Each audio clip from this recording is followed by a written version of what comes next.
할렐루야. 예수 그리스도 이름으로 하나님 말씀 증거하겠습니다. 우리 다 같이 하나님 말씀 고린도전서 4장 1절부터 5절까지 말씀을 다 같이 읽겠습니다.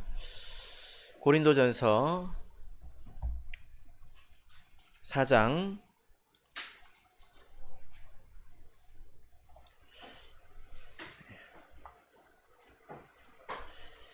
1절부터 5절까지를 우리 같이 읽겠습니다. 시작. 사람이 마땅히 우리를 그리스도의 일꾼이요 하나님의 비밀을 맡은 자로 여길지어다. 그리고 맡은 자들에게 구할 것은 충성이니라. 너희에게나 다른 사람에게나 판단받는 것이 내게는 매우 작은 일이라. 나도 나를 판단치 아니하노니 내가 자책할 아무것도 깨닫지 못하나 그러나 이를 인하여 의롭다 함을 얻지 못하노라. 다만 나를 판단하실 이는 주시니라. 그러므로 때가 이르기 전 곧 주께서 오시기까지 아무것도 판단치 말라. 어두움에 감추인 것을 드러내고 마음의 뜻을 나타내시리니 그때에 각 사람에게 하나님께로부터 칭찬이 있으리라. 아멘. 네, 오늘 이 시간은 맡은 자들에게 구할 것은 충성이니라 라는 제목으로 하나님 말씀을 증거하겠습니다.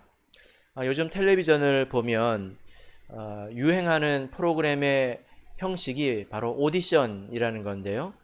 이것은 어떤 그 주제를 놓고 많은 사람들이 참가해서 그 사람들을 평가하는 그런 방식이지 않습니까?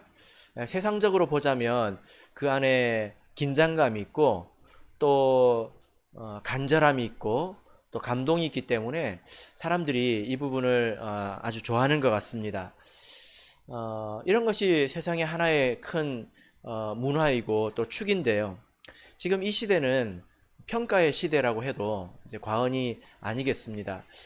세상 사람들은 하나님이 없는 곳에 살기 때문에 사람이 가장 힘이 있는 그런 존재이지 않습니까?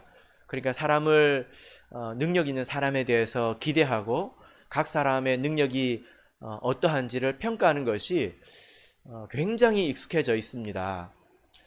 그래서 여러분들께서도 사람들을 판단하고 있는 것이 얼마나 우리에게 습관이 되어 있는지 한번 생각을 해보시기를 바랍니다. 그래서 요즘에는 사람들이 슈퍼맨을 많이 기대하죠. 그죠? 예. 말도 안 되는 그런 영화이지만 그것을 통해서 사람들이 만족을 얻는다는 것입니다. 어딘가에는 슈퍼맨 같은 사람이 있을 거야. 또 언젠가는 나타날 거야. 그 사람이 나타나면 세상이 많이 바뀌겠지? 예. 그러니까 이런 저런 영역에서 능력이 뛰어난 사람을 찾기를 구한다는 것입니다. 그리고 그런 관점에서 자기도 바라봅니다. 나는 어떤 사람인가? 이렇게 자기 자신을 그렇게 판단하기도 하죠. 그리고 그런 생각이 교회 안에도 있을 수 있습니다. 한번 생각해 보시기 바랍니다. 여러분들께서는 자기 자신을 어떤 능력을 가지고 판단해 보신 적이 없으십니까? 그래서 나는 세상에 있으나 마나한 사람이다. 나는 정말 별것도 아니다. 나는 평균 이하이다. 뭐 그렇게 자기를 판단해 보신 적은 없으신지 모르겠네요. 자, 오늘 본문의 말씀을 보겠습니다. 1절을 같이 읽겠습니다. 시작. 사람이 마땅히 우리를 그리스도의 일꾼이요 하나님의 비밀을 맡은 자로 여길지어다. 자, 이 말씀 가운데서 맡은 자라는 표현이 나옵니다. 이 맡은 자라는 표현은 여러분들께서 익히 들으신 청지기라는 표현과 원문으로 동일합니다. 청지기라는 말은 창고지기라는 말이죠. 창고 주인이 아니라 창고직이라는 뜻입니다. 여기서 맡은 자는 누구일까요? 베드로전서 4장 10절을 우리 다 같이 찾아보겠습니다. 베드로전서 4장 10절.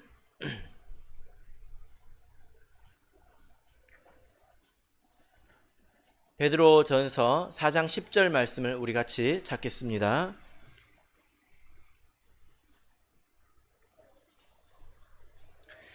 자, 찾으셨으면 우리 같이 읽겠습니다. 베드로전서 4장 10절 시작. 각각 은사를 받은 대로 하나님의 각양 은혜를 맡은 선한 청지기 같이 서로 봉사하라. 예. 자, 여기서 보니까 우리가 가지고 있는 청지기 신앙에 대해서 설명을 하고 있는데요. 우리에게 이런 믿음이 있지 않습니까? 각 사람은 하나님께로부터 받은 고유한 그런 은사들이 있고 또 우리가 가진 것들이 있습니다. 시간도 있고 또 힘도 있고 그 다음에 인생을 살아온 그런 여러 가지 경험도 있고 또 돈도 있습니다. 청지기 신앙이라고 하는 것은 우리가 가진 그 모든 것들이 나의 것이 아니라 하나님께서 나에게 맡겨두신 것이다 라는 신앙을 말하죠. 그래서 나는 한 명의 창고지기로서 그 앞에서 이 출납을 관리하는 사람일 뿐이라는 겁니다. 그래서 내가 선한 마음을 가지고 하나님의 뜻에 합당한 그런 곳에 내가 가진 것을 쓰는 것이 바로 청지기 신앙이라고 표현을 하고 있습니다. 우리에게 다 이런 신앙이 있지 않습니까?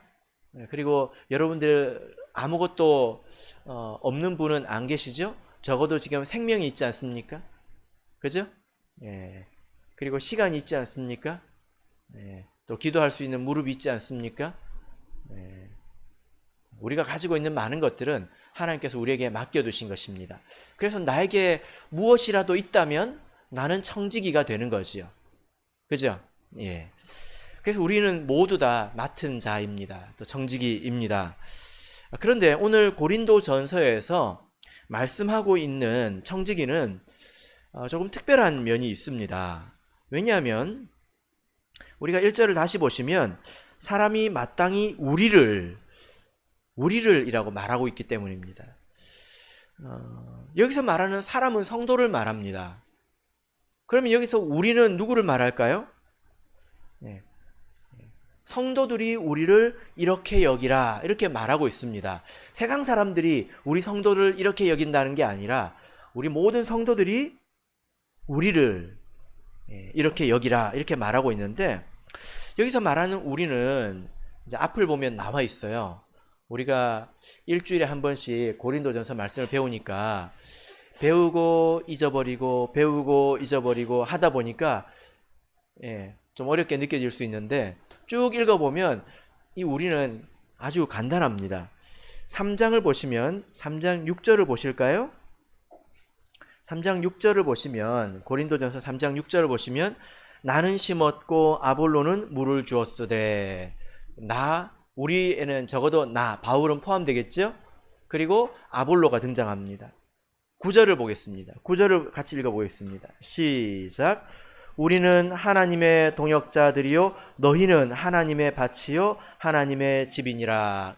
여기서 우리 할 때 이 우리 속에는 모든 성도들이 다 들어가는 건 아니에요. 너희들이 있지 않습니까? 그러니까 이 하나님의 나라 안에서 우리는 모든 성도를 말하는 건 아닙니다. 지금 현재 바울 사도가 어떻게 쓰고 있습니까?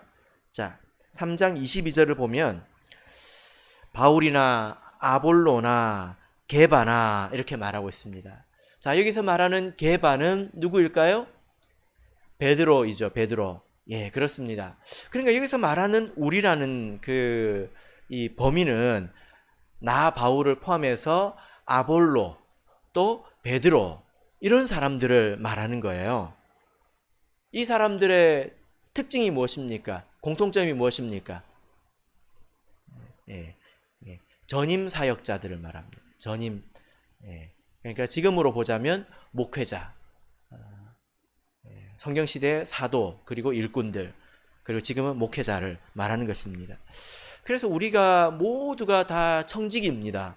그런데 오늘 본문의 말씀에서는 그 중에서 조금 제한적으로 범위를 좁혀서 전임 사역자들에 대해서 이야기를 하고 있는 것입니다. 그래서 여기 보면 우리를, 이 목회자, 전임 사역자를 이런 사람으로 여길지니라 이렇게 말하고 있죠. 이런 사람들을 우리가 어떻게 받아들이고 그런 사람들을 누구라고 여겨야 될 것인가, 이것에 대해서 지금 말씀하고 있다는 것입니다.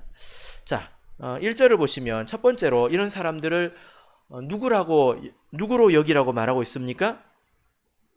그리스도의 일꾼, 예, 그리스도의 일꾼입니다.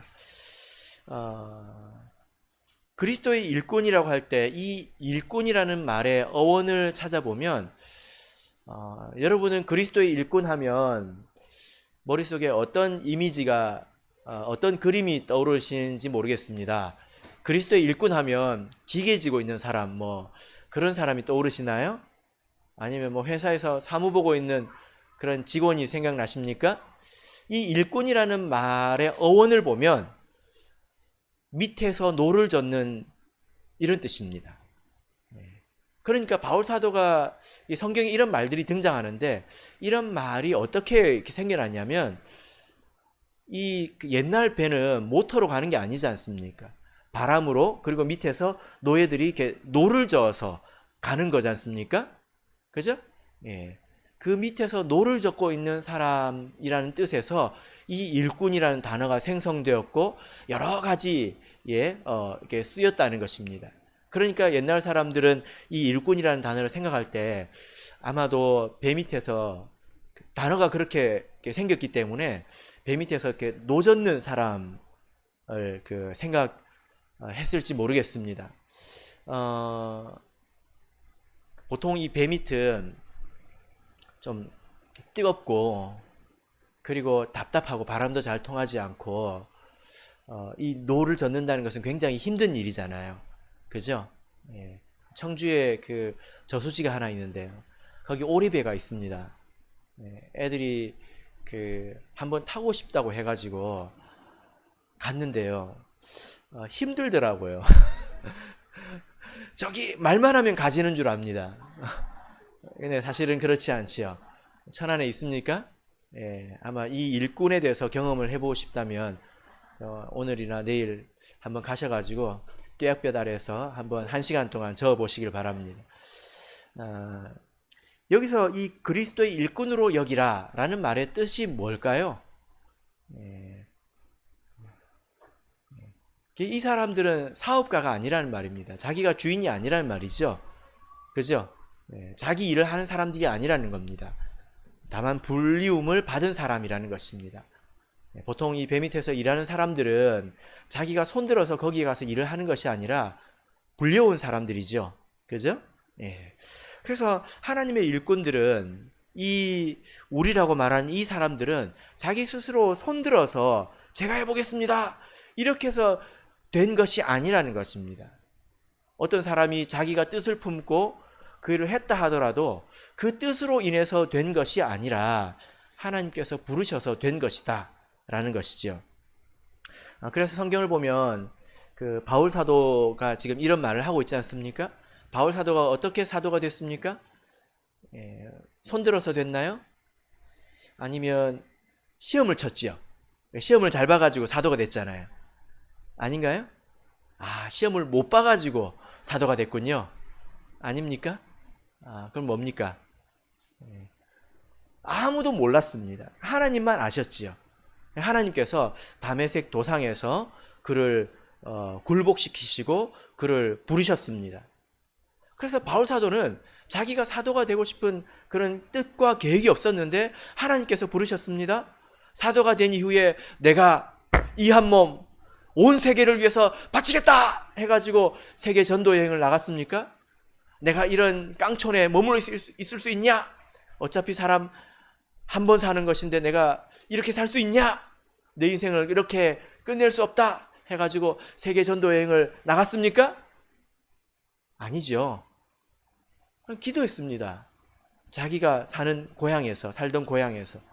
근데 하나님께서 바나바와 바울을 따로 세우라 하시면서 그 사람들을 일꾼으로 부르시지 않았습니까? 그죠? 예. 그렇습니다. 그래서 하나님의 일꾼은 자기가 그렇게 된 것이 아니라 하나님께서 부르셨다라는 것입니다. 여러분들께서는 그렇게 믿으십니까? 그렇게 믿으십니까? 사실 이 믿음이 가장 필요한 사람은 제가 생각을 해보니까 목회자 자신인 것 같아요. 목회자 자신에게 가장 이 믿음이 필요하다고 생각이 됩니다. 그래서 오늘 본문을 보면 바울 사도가 이렇게 여기라 라고 이야기해 놓고 3절 4절을 보면 나도 나 자신도 나를 그렇게 여긴다. 나 자신도 나를 그렇게 여긴다. 이렇게 말하고 있습니다. 이 믿음이 없었다면 바울 사도가 끝까지 이 길을 걸을 수 있었을까요? 바울 사도가 저기 배 밑에서 노를 저으면서 내가 왜 일을 한다고 했을까? 내가 이 일을 할 수 있을까? 끝까지 할 수 있을까? 그런 생각을 했을까요? 안 했을까요? 바울 사도가 대단한 능력을 가진 사람이라서 끝까지 간 것이 아닙니다. 그런 여러 가지 흔들림 가운데서 이런 믿음이 있었기 때문에 끝까지 가게 된 것이죠. 그죠? 그래서 때때로 목자님들 가운데서 이런 일을 이런 것을 주제로 어떤 일을 겪는 분이 있습니다. 어떤 목자님의 이제 간증인데요. 누군지 물어보지 마세요. 어떤 목자님의 간증인데 사모님이 옆에서 이렇게 보니까 사모님이 가장 관심도 많고 또 잘 관찰하지 않습니까? 이렇게 보니까 사모님의 생각에 이 사람은 너무 은사가 없다 이렇게 생각을 한 것 같습니다. 저희 집 사람은 아닙니다. 혹시 오해하실까봐 그렇게 생각할지는 모르겠지만 이 간증의 주인공은 아니라는 이야기예요. 그래서 이 사모님이 어떻게 생각을 했냐면 내가 권면을 해서 그만두게 해야 되겠다. 누가 이 십자가를 지겠느냐? 내가 져야지. 이 생각을 했다고 합니다. 그래가지고 이제 그것을 놓고 기도를 하고 있는데 어떤 그 새벽 기도 시간에 어떤 집사님이 옆에서 같이 기도를 하고 있었습니다. 그런데 갑자기 그 집사님이 기도하다가 일어나가지고 그 사모님께로 걸어오는데 이렇게 오는 거예요. 그리고 이 사모님이 눈을 감았는데도 그게 보였습니다. 그런데 너무 화가 나서 오는 그 모습을 보고 마음속에 굉장히 큰 두려움이 생겨서 그냥 그 자리에서 엎드려 버렸대요. 엎드려 버렸답니다. 그래서 기도가 마치고 모든 사람이 다 돌아가고 이제 시간이 조금 지나서 아무리 생각해도 오늘 이런 일이 왜 있었는지 그 집사님이 왜 나한테 그렇게 왔는지 내가 한번 물어봐야 되겠다 해가지고 뭐 아침을 드셨는지 하던 일을 두고 그 집사님 집으로 갔습니다. 한 동네 사셨나 봐요. 근데 길 중간에서 그 집사님을 만난 거예요. 그 집사님도 궁금해가지고 오고 있었던 중입니다. 그러면서 그 집사님이 뭐라고 물어보냐면 도대체 사모님한테 무슨 일이 있길래 성령이 나로 그렇게 화가 나게 하셨느냐 이걸 이제 물어보더라는 거예요. 근데 자기는 알죠. 그래서 그 목자님이 제가 알기로는 아직도 하고 계십니다. 누구든지 하나님의 청지기로 이렇게 부르심을 받았다면 그것은 떳떳하지 못합니다. 그 자리를 떠나는 것은 떳떳하지 못하다는 거예요. 하나님께서 눈이 없으신 게 아닙니다. 하나님께서 다 모든 필요를 아시고 모든 적절한 자리에 모든 사람을 세우십니다. 인간의 눈으로 마음으로 이것을 판단할 수가 없습니다. 그래서 우리가 하나님의 일꾼이라면 우리는 다 하나님께서 부르신 사람들이라는 거죠. 자기 자리를 떠나서는 안 되는 것입니다. 자, 둘째로 하나님의 일꾼이면서 둘째로 또 무엇으로 여기라고 말하고 있습니까? 자, 4장 1절을 보면 하나님의 비밀을 맡은 자로 여기라 이렇게 말씀하고 있습니다. 하나님의 비밀을 맡은 자로 여기라. 우리는 다 같이 청지기인데요. 창고직이 아닙니까? 그럼 창고에 뭐가 들어있을까요? 사람마다 다르다는 거예요. 여러분들의 창고에는 뭐가 들어있습니까? 네. 그러면 여기서 우리라고 말하고 있는 이 전임 사역자들은 무엇을 관리하는 사람들일까요? 돈일까요? 아니겠죠? 여기서는 무엇을 맡은 자라고 말하고 있습니까? 하나님의 비밀을 맡은 자다, 이렇게 말하고 있습니다. 하나님의 비밀이라고 하면 내가 모르는 어떤 비밀이 있나? 그 비밀이 도대체 뭘까? 이렇게 생각할 수 있지만 우리가 이미 알고 있는 것입니다. 고린도전서 2장 1절을 보겠습니다. 고린도전서 2장 1절, 고린도전서 2장 1절 같이 읽겠습니다. 시작. 형제들아, 내가 너희에게 나아가 하나님의 증거를 전할 때에 말과 지혜의 아름다운 것으로 아니하였나니. 이 말씀을 보면 하나님의 증거가 나오는데, 이 증거가 원문으로 보면 비밀입니다. 미스테리라는 말을 여러분 아시죠? 참 미스테리하다, 이런 말 쓰시죠? 이게 헬라어인데, 그리스어인데 미스테리온이라고 합니다. 하나님의 미스테리, 여기도 하나님의 미스테리입니다. 바울 사도가 성도들에게 하나님의 비밀을 전했다는 거예요. 그럼 그 비밀은 무엇을 말하는 거죠? 구원의 복음, 그리고 하나님의 말씀을 말하는 것입니다. 우리는 알지만 세상 사람들에는 가리워져 있기 때문에 이것이 비밀이 되는 거죠. 그래서 이 일꾼들은 무엇을 맡은 사람입니까? 하나님의 말씀을 맡은 사람들이죠. 그죠? 누가복음 12장을 보겠습니다. 누가복음 12장 42절을 보겠습니다. 누가복음 12장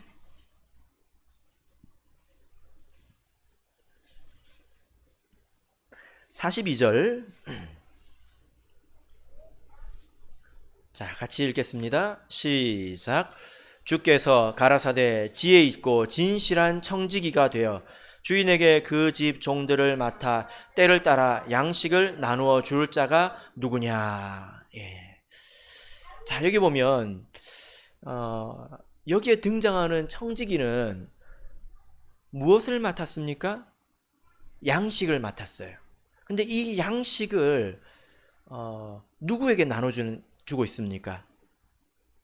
그 주인의 집의 종들에게 나눠주는 역할을 한다는 것입니다. 그러니까 하나님의 집이 있고 그 안에 많은 종들이 있는데 그 종들은 각자 역할이 있잖아요. 근데 그 중에 어떤 청지기는 양식을 맡아가지고 때를 따라서 계절이면 계절에 맞게, 어떤 필요에 맞게 그 종들을 먹이는 역할을 한다는 것입니다. 지금 바울 사도가 말한 이 맡은 자가 바로 이 맡은 자이지 않습니까? 이 양식은 하나님의 말씀을 말합니다. 모든 말씀이 우리에게 다 필요하지만, 그러나 우리가 하나님의 말씀을 상황에 맞게 들을 때에 훨씬 더 이 말씀에 힘이 있고 유익이 있죠. 그죠? 하나님께서는 이런 청지기들을 찾으신다라는 겁니다. 만약에 이런 청지기들이 창고 문을 닫아버린다든지, 창고지기의 어떤 그 역할이다 보니까 닫아버린다든지, 아니면 반대로 준다든지, 그러면 그 집에 어떤 일들이 일어날까요? 종들이 다 굶거나 혹은 병들거나 이런 일들이 생기겠죠. 그죠? 이것은 아주 큰 일입니다. 그래서 하나님께서 그렇게 두지 않으시지만 또 성경을 보면 그런 일이 또 있다는 것을 알 수 있습니다. 자, 여기서 바울 사도가 사람이 우리를 마땅히 그리스도의 일꾼이고 말씀을 맡은 자로 여기라, 이렇게 말하고 있는데, 자, 여러분, 이 말은 귀하게 여기라는 말일까요? 천하게 여기라는 말일까요? 무슨 의도로 이런 말을 할까요? 귀하게 여기라는 말일까요? 아니면 천하게 여기라는 말일까요? 주보에 답이 없습니다. 예, 예. 범위가 있다는 것입니다. 예, 범위가 있다는 거예요.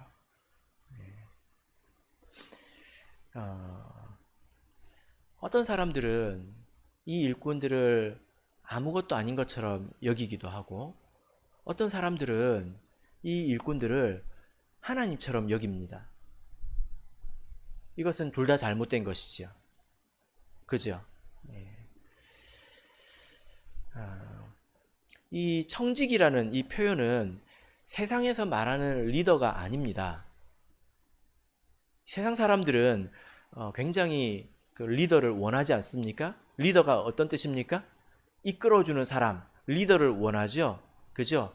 바울 사도가 말하는 것은 나는 리더가 아니다. 이끄는 사람이 아니다. 지금 이런 말을 하고 있는 것입니다. 우리를 너무 높여서 생각하지 마라. 이런 말입니다. 자, 4장 2절을 보겠습니다. 고린도전서 4장 2절. 고린도전서 4장 2절을 읽겠습니다. 시작. 그리고 맡은 자들에게 구할 것은 충성이니라. 맡은 자들에게 구할 것은, 이 맡은 자들, 이 청지기에게 요구되는 것은 충성밖에 없다, 이런 뜻이에요. 만약에 우리가 맡은 자라면, 청지기라면 청지기에게 요구되는 것은 충성밖에 없다는 것입니다. 여러분, 이 말을 잘 생각해 보십시오. 세상 사람들이 리더를 원하지요. 그죠? 그리고 리더의 어떤 그 소양, 이런 것들을 리더십이라고 합니다. 이것을 많이 이야기하고 리더십이 있는 사람이 그 나타나기를 굉장히 원하고 있습니다. 이게 무슨 말이냐면,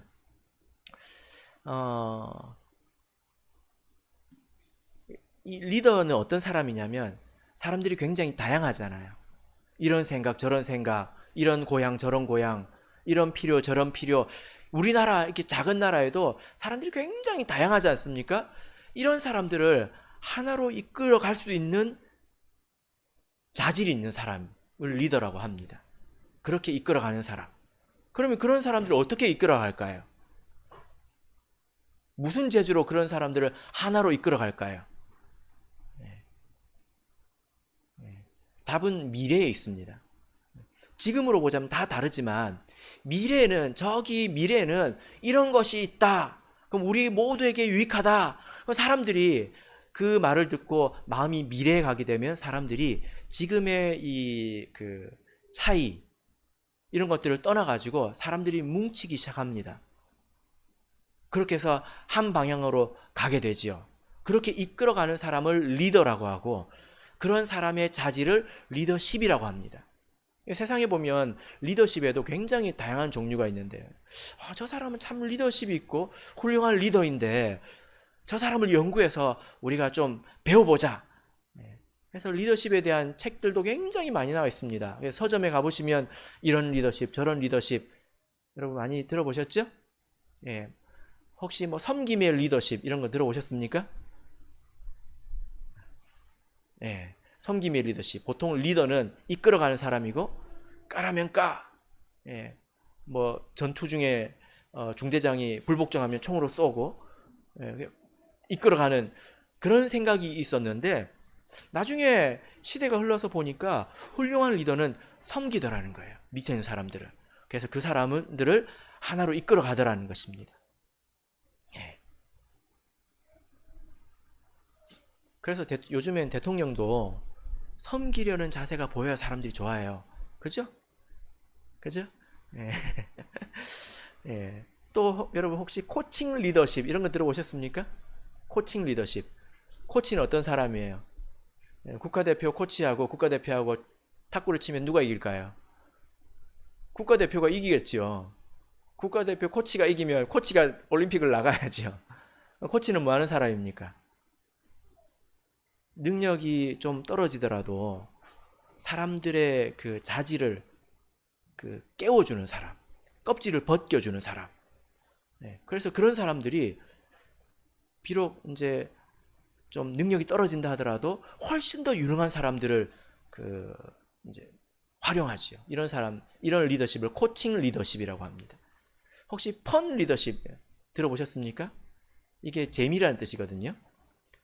이끌어갈 때 리더는 재밌어야 된다는 거예요. 농담도 잘하고 그래야 된다는 겁니다. 셀프 리더십 들어보셨습니까? 셀프 리더십. 자기가 자기를 이끌어간다는 뜻이에요. 이런 책들이 굉장히 많습니다. 그래서 여러분들께서는 어떠신지 모르겠는데 세상 사람들은 좋은 리더 만나기를 굉장히 원합니다. 그렇게 돼야 우리가 달라진다고 생각을 합니다. 그런 생각이 교회는 없을까요? 그래서 일반 교회는 훌륭한 목회자를 청빙해 온다고 하죠. 스카우트 대우입니다. 목회 잘하고 있는데 그 하는 걸 보고 스카우트 해와요. 더 큰 교회에서. 이게 뭡니까? 리더를 뽑아가는 거죠. 그죠? 여러분들은 혹시 그런 생각을 가지고 계시지는 않겠죠? 올해까지 내년 되면 목자님이 가시는데 어떤 스타 목자님이 오셔가지고 우리를 좀 부흥시켜줄 그런 목자님이 안 계실까? 네. 여러분들이 아무도 그런 생각을 안 하신 것 같아서 제가 마음 편하게 이런 이야기를 하는데요. 근데 실제로 그런 기대가 정말 없나? 우리 전체 교회에. 그런 생각이 허무하다는 것을 좀 많이 알아가고 있다, 이런 생각이 듭니다. 바울 사도가 나는 리더가 아니다, 이런 말을 하고 있는 거예요. 여러분, 이 세상에서 리더를 뽑을 때 충성도를 보는 사람이 있습니까? 리더한테는 충성도를 보지 않습니다. 리더는 이끌어가는 사람이고 그 중심이 있어야지 그 사람들에게 그 충성도를 보지 않습니다. 근데 여기서는 뭐라고 말하고 있습니까? 우리가 청직이라면 이제 남은 것은, 그 사람에게 요구되는 것은 충성밖에 없다, 이런 뜻이죠. 그죠? 충성이 무엇입니까? 뭐가 충성입니까? 이 충성이라는 말은 믿을 만하다라는 뜻이에요. 충성 그러면 목숨을 건다, 그런 게 아닙니다. 그냥 앞도 뒤도 없이 그냥 목숨만 거는 것이 충성이 아니죠. 여기서 충성이라는 말은 믿을 만하다, 믿고 맡길 만하다, 그런 뜻입니다. 그러니까 이 충성이라고 하는 것은 어떤 세상에 있는 리더십, 이제 앞에 있는 미래를 향해서 사람들을 이끌어가는 그런 리더십을 말하는 것이 아니라 도리어 미래를 전혀 모르는 것처럼 묵묵히 그냥 하는 사람, 이것을 충성이라고 하는 것입니다. 그렇죠? 만약에 여러분들께서 한번 이렇게 생각해 보십시오. 여러분들이 전 재산을 누구에게 맡긴다. 여러분들에게 지금 전 재산이 10억이 있는데, 없으니까 마음 편하게 들어보세요. 10억이 있는데 내가 이걸 누구에게 맡긴다면 두 사람이 있습니다. 내가 맡기고 어디를 갔다 와야 되는데 두 사람이 있어요. 첫 번째는 굉장히 유능한데 못 믿어온 사람이 있고요. 두 번째는 능력은 별로 없는데 믿을 만한 사람이 있어요. 그럼 누구에게 맡기겠습니까? 1번입니까? 2번입니까? 네? 1번이요. 인생을 뭐 아니면 도로 사시려고. 2번이죠. 그죠? 우리가 다 그런 사람이라는 거예요. 우리가 자기의 어떤 능력을 가지고 교회의 지분에 참여한 게 아닙니다. 우리는 그냥 빈 그릇으로 이 자리에 온 것이고 하나님께서 우리에게 필요한 것을 주시고 우리에게 맡겨 놓으신 것입니다. 그래서 우리는 단지 충성된 것으로 그 일을 행하면 되는 거죠.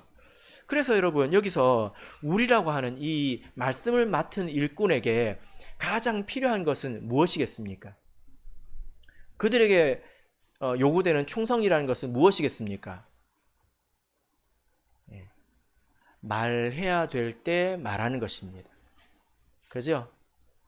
말해야 되는 순간에 말하는 것, 말해야 될 것을 말하는 것, 이것입니다.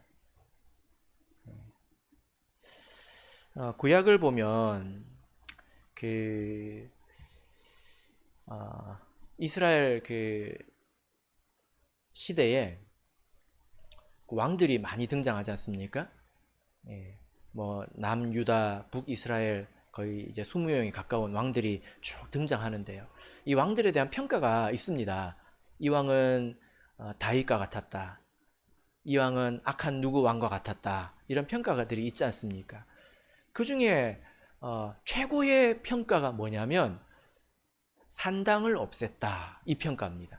이 왕은 최고다! 라는 표현을 성경에서는 그렇게 하고 있는데 산당이 뭐냐면요. 선앙당 같은 곳이에요. 군데군데 있는 신을 섬기는 곳인데 사람들이 거기서 우상을 섬겼습니다. 이스라엘이 이 땅에 들어와 보니까 사람들이 거기서 우상을 막 섬기고 있었어요. 그래서 이것이 자연스럽게 스며들어 가지고 이스라엘 사람들이 거기서 하나님도 섬겼습니다. 아, 여기서 신을 섬기는 거구나. 그래서 거기서 하나님도 섬기고 뭐가 잘 안 풀릴 때는 우상도 섬기고 그게 굉장히 깊숙이 스며들었습니다. 그래서 성경을 보면요. 지금 우리가 보기에는 어떻게 이런 일이 있을 수 있지? 어떻게 성전을 놔두고 저런 데서 하나님을 섬기고 우상을 섬겼을까? 이해가 안 되네? 할 수 있지만 그 시대 사람들은요. 그게 잘못되었는지 몰랐을 수 있습니다. 너무나 보편적으로 퍼져 있으니까 당연히 이런 거 아니야? 일반 백성들은 성경을 읽어볼 수도 없고 먹고 사는데 바쁘다 보니까 그런 걸 잘 몰랐을 수 있다는 거예요. 그런 일들을 누가 해야 합니까? 지도자들이 해야죠. 근데 그 일을 왕들이 잘 못했어요. 왜 못했을까요? 백성들이 당연하게 생각하니까 그런 거예요. 백성들이 당연하게 생각하니까 하나님 뜻이 아니지만 이게 너무 퍼져 있는 거예요. 그러면 말하기가 힘들지요. 그런데 그 중에 어떤 왕은 이 일을 했습니다. 그래서 하나님께서 성경에 기록하고 계시죠. 아무리 왕이라도 백성들 전체와 맞서는 것은 결코 쉽지 않습니다. 백성들이 그러면 우리가 어떻게 하라고? 왕도 부담스럽죠. 그죠? 그런데 일부의 왕들은 신실하게 그 일을 했다는 것입니다. 이게 결코 간단한 일이 아니죠. 그래서 제가 이 말씀들을 읽으면서 지금 산당에 가시는 분은 없겠지만 산당과 같은 그런 문제들이 우리에게 있지는 않을까? 이런 생각을 해봤습니다. 모든 사람들이 다 당연하게 여기는 거예요. 죄인데도 죄로 여기지 않고 뭐 어쩔 수 있느냐? 지금 다 그러지 않느냐? 그렇게 받아들이고 있는 문제가 좀 있지 않나? 그런 것에 대해서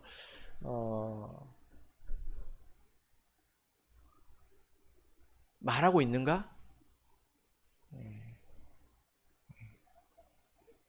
이런 생각을 제가 해보게 되었습니다. 충성된 그 일꾼, 말씀을 맡은 자는 사람들이 듣고 싶어 하는 말, 듣기 좋아하는 말을 하는 게 아니라 필요한 말을 하는 거죠. 그죠? 어떤 성도님들은 목자님은 계속 요구한다고 이야기를 합니다. 목자님은 끝도 없이 요구하기 때문에 딱 여기까지 이야기를 합니다. 적당히 들어야 돼. 이렇게 생각을 합니다. 근데 그렇지 않습니다. 성경을 목회자가 그래도 더 알지 않습니까? 이것이 필요하기 때문에 이야기를 하는 거지요. 내가 성경을 더 많이 안다고 생각하지 않으면 들어야 옳습니다. 자기가 그런 판단을 하는 것은 위험해요. 이번에 저희 집 애가 몸에 좀 염증이 있어가지고 약을 먹었습니다. 괜찮아지더라고요. 그래서 뭐 이 정도면 됐네?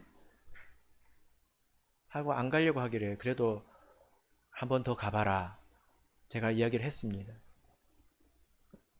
근데 이제 의사 선생님이 입을 열어보고 찔러보고 보니까 안에 아직 있습니다. 며칠 더 먹어야 된대. 우리가 의사는 아니지 않습니까? 그죠? 자기 스스로 그렇게 판단하면 안 됩니다. 어쩌면 여러분은 자기 자신에 대해서 잘 모릅니다. 그래서 하는 말을 들어야 돼요. 천국에 가고 싶으면 들어야 합니다. 용감하게 너무 용감해지면 안 됩니다. 자, 본문으로 돌아가서 3절 4절을 읽겠습니다. 3절 4절. 자, 읽겠습니다. 시작. 너희에게나 다른 사람에게나 판단받는 것이 내게는 매우 작은 일이라. 나도 나를 판단치 아니하노니 내가 자체가 아무것도 깨닫지 못하나 그러나 이를 인하여 의롭다 함을 얻지 못하노라. 다만 나를 판단하실 이는 주시니라. 자, 여기 보면 바울 사도가 좀 뻔뻔한 이야기를 하죠. 뭐라고 말하고 있습니까? 나는 다른 사람들이 나에 대해서 이야기하는 거 나는 뭐 별로 신경 쓰지 않는다, 이렇게 말하고 있습니다. 근데 여러분, 성경을 보면 다른 성도들의 판단을 중요하게 생각합니다. 그죠? 그래서 7명의 일꾼을 뽑을 때 성령과 지혜가 충만하고 또 칭찬 듣는 사람 뽑았어요.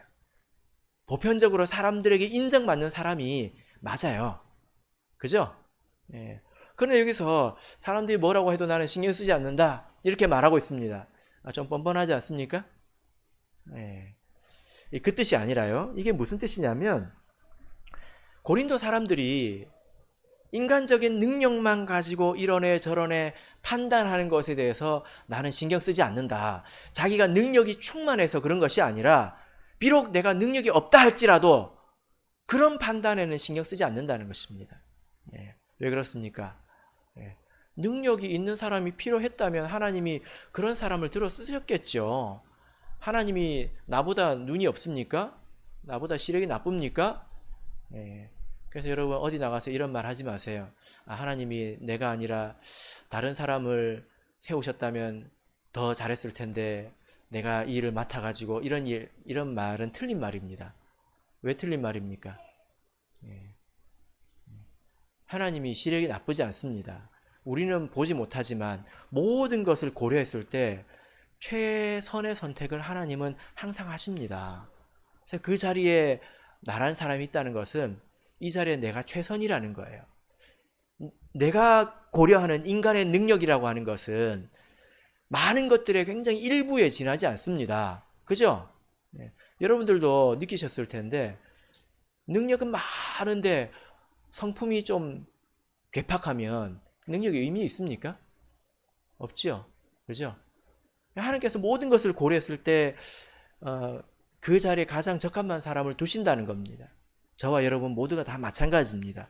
그래서 내가 항상 최선이다, 이런 생각을 가지고 그 일에 충성을 다해야 하는 것이 옳습니다. 그죠? 이런 문제에 대해서 우리가 시험에 들기 쉬운데요. 사람들은 눈이 이렇게 밖으로 떠졌기 때문에 능력을 많이 고려합니다. 근데 여기서 빨리 벗어나야 합니다. 그 중에 제일 위험한 사람이 목회자 자신이고 자기 자신입니다. 여러분들도 자기 자신이 가장 위험해요. 자기 자신이 자기를 판단하는 것이 가장 위험합니다. 그렇지 않습니까? 로마서 14장 4절을 보겠습니다. 로마서 14장 4절을 보겠습니다.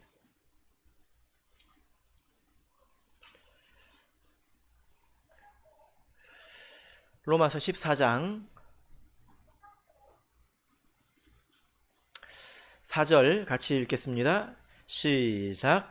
남의 하인을 판단하는 너는 누구뇨? 그 섰는 것이나 넘어지는 것이 제 주인에게 있음에 저가 세움을 받으리니 이는 저를 세우시는 권능이 주께 있음이니라. 자, 여기 보니까 남의 하인을 판단하는 너는 누구냐? 라고 말씀하고 있습니다. 자, 여기서 남은 누구죠? 하나님입니다. 하나님의 일꾼을 판단하는 너는 누구냐? 그를 세우거나 그를 넘어지게 하거나, 그것은 다 주인에게 있다는 것입니다. 자기 자신에게 있는 것도 아닙니다. 모든 것이 다 하나님에게 있지요. 그죠? 그래서 괜히 자기 스스로 부족한 사람이라고 생각을 하다가 도리어 게을러질 수 있습니다. 이것은 반대로 하는 것이죠. 그죠? 예. 능력과 상관없이 자기 일에 최선을 다하는 것이 하나님 보시기에 아름답습니다. 이것이 참으로 더 가치 있는 거지요. 고린도전서 본문 5절을 읽겠습니다. 5절 읽겠습니다. 시작. 그러므로 때가 이르기 전 곧 주께서 오시기까지 아무것도 판단치 말라. 그가 어두움에 감추인 것들을 드러내고 마음의 뜻을 나타내시리니 그때 각 사람에게 하나님께로부터 칭찬이 있으리라. 자, 여러분 여기 보면 예수님께서 다시 오실 때까지 아무것도 판단하지 마라. 아무것도 판단하지 마라. 무엇에 대해서? 이 일꾼에 대해서. 일꾼이 잘했네, 못했네, 이런 것에 대해서 아무것도 판단하지 말라는 것입니다. 예수님께서 오실 그때에 모든 것을 다 드러내신다라는 거죠. 저는 이런 생각을 해봅니다. 참으로 아름다운 것은 작은 능력을 가지고 그 자리를 묵묵히 지킨 것, 그것입니다. 제가 큰 교회도 있어 봤고 작은 교회도 있어 봤는데요. 큰 교회는 활동도 많고 주변에 이렇게 동년배들도 많다 보니까 분위기가 좋습니다. 대체적으로 으쌰으쌰합니다. 근데 작은 교회 가면요, 자기가 불을 켜고 교회 불을 켜고 교회 불을 끄고 자기 혼자 기도해야 되고 자기 혼자 어떤 부분에 짐을 져야 되고 이런 일들이 많이 있습니다. 제일 큰 어려움은 외로움이죠. 그죠? 큰 교회에서는 일이 막 잘 되는 것처럼 보일 수 있습니다. 근데 작은 데서는 겨우겨우 버티는 것처럼 보일 수도 있습니다. 근데 우리가 말할 수 없다는 거예요.